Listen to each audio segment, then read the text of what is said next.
Charles, vous allez nous donner votre point de vue en tant que double point de vue d'élu local et de législateur aussi, peut-être. Oui. Tout d'abord, bonjour à tous. J'ai juste entendu quelque part Philippe Laurent là donc qui intervenait sur le sujet.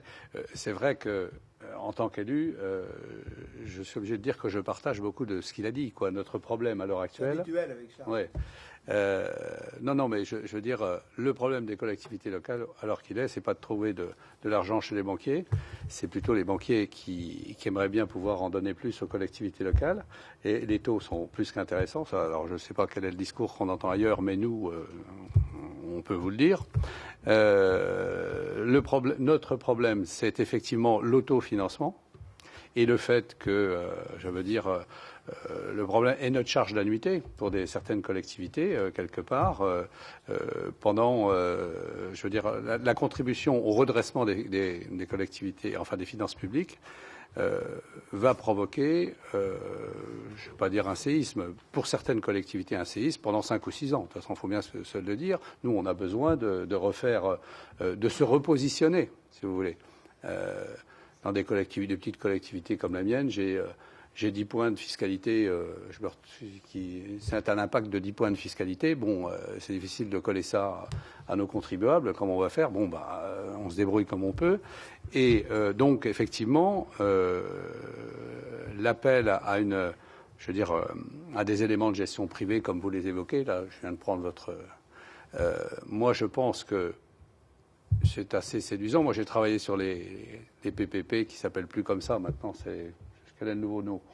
On appelle ça en partenariat, enfin je ne sais plus. Tout relève de la même philosophie, je veux dire, et je fais partie des gens qui pensent que c'est une technique d'avenir. Simplement, pour le moment, parce qu'il est bien évident, comme vous l'avez dit, que lorsqu'on transfère les risques à d'autres acteurs, il est bien évident qu'ils les font payer. Donc c'est normal qu'il y ait quelque chose. Il n'y a pas de secret. Simplement, le moment, à mon avis, est mal choisi parce que les collectivités locales vont être très secouées par ce qu'il se passe aujourd'hui.